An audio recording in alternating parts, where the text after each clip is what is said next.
Hello, welcome to this class where we are going to install Kali Linux. So I've gone to a website first. So let's go to where Kali Linux is. So I'll minimize my browser here. So the first thing you need to do, go in here and we'll type Kali Linux downloads.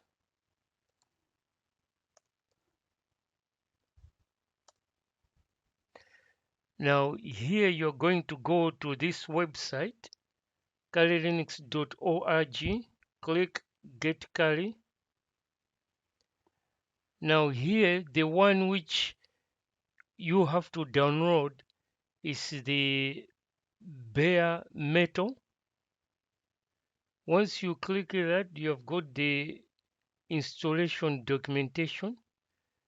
I'll be using a 64-bit, so I'm going to click here to to download rather the Kali Linux, which is the 64-bit. Once you download this, because I've done that, so I'll cancel this. I'll minimize my window. Then I'll come to the VM workstation. This is version 16 player. This is for free. To get the VMware workstation, all we need to do is click in that tab, VMware. So I'll go on download here. So it's vmware.com. So you click download VMware player and we'll just accept that. So as you scroll down here, you see that's version 16. Now I'm on Windows here, so I'll download the one for Windows here. If you're on Linux, you download one for Linux here. So you go onto this download, you see it's also downloading to the bottom here because of the browser I'm using is Chrome, so it just downloads here. If it is Firefox, it will also show where it's downloading. So I've downloaded that. I'll just cancel also that. So you install it, you just follow the on-screen wizard. It's not hard to install the VMware workstation. If you have got any problems, a flag on the YouTube channel and post the questions, then I'll be able to answer you. So we are creating a new operating system in VMware. So to do that, first we are going to go create a new virtual machine. Then we get this dialog box here. So here, what we'll do is to navigate to an ISO image. So when you download from Kali Linux, it will be already an ISO image. So we'll go browse. Then in the browse here, I will navigate to the folder where I've put the ISO image. At first, it will come through the downloads, then copy it into an appropriate area. In my case here, I've gone to Drive C. Then I've got a folder called VULNOS. Then here you see here Kali Linux. These are also other machines. So I'll click Kali Linux operating system. As you can see, we have got an ISO there, .iso. So I'll highlight that and open. So you see it has opened in that pane with the path where the iOS is, the ISO image rather is. So here I'll click next. So the operating system for Kali Linux is a Linux.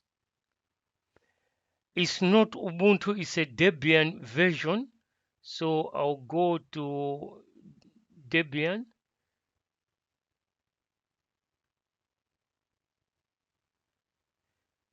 So we are going to choose any Debian which is 64. It could be 7 as of the version, but let's go and choose 6 64-bit. It doesn't really matter much. Then we'll click next. Now we'll give this virtual machine a name. So I like always to be fancy, so I'll give it a name. I'll just call it Snakebite. Now that's the location which the VMware want us to put the new VMware we create, but I will put it together to where the actual ISO image folder is. So I will do browse, then go to drive C, then go uh, to the folder, then I'll go to the Kali operating system here, then I'll just go OK. So I just want it there, then next. Now how much hard drive do we want to give it to the image? So I will just choose 100 gigabits. So I don't want the hard disk to be split. I just want to have one hard drive. Then we'll click next. So these are the details of what we have put for the ISO image. You can do custom just to add other peripherals so that you could use in here, but for now I just leave it on default. Then I'll click finish. So here we have got the ISO image of Kali. Now if I come to edit virtual machine settings, you see that those details I can see them here. So we have got one processor here, so I need to add more processor and also more memory, because on my physical computer I've got enough. I can add more memory here, so I'll just put 8, so that's 8 gig of memory, and you can see it has changed. Now the processor, I want to have 2 processors running, because I would demand more of the output as I'm searching the whether you are searching or you are using Nmap and other tools, you need more processing power. So I've just put it 2 there. Then we have got the hard drive which we have accepted, and you can change also some other things, but for now I'll just leave it there. And you can see now that the optic drive, which is the ISO, that's the path where it is. So when we boot up the Kali Linux, so that we start installing, you see here connect at power. So connect it at power, but later on when we switch off, we need to go and remove, so that next time when it boots, it doesn't boot on CD, it boots direct to the hard drive there. Now for the network, as you can see here, I'm on a NAT network, meaning I'm sort of like in a proxy mode, which what that means is the outside services, they don't see my IP address. So I'm a little bit hidden. If we do bridge, that means I will take the IP address of the host machine, which is the Windows. So for now, I'll leave it on NAT.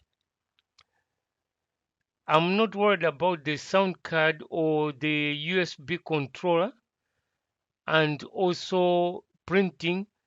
The display here is on automatically, so we might need to adjust it later, because sometimes, as you can see here, that's the resolution, so sometimes the resolution are lower, so we need also to change. But for now, I'm satisfied, that's all right. So if I go in the options here, here are some of the other things I could be able to add and check. So I'll leave everything as it is there. Then I'll click OK here. So what we need to do here is to play the virtual machine and start installing the Kali Linux. So in the next video, we are going to go on to installing the Kali Linux. So with that, I thank you for viewing.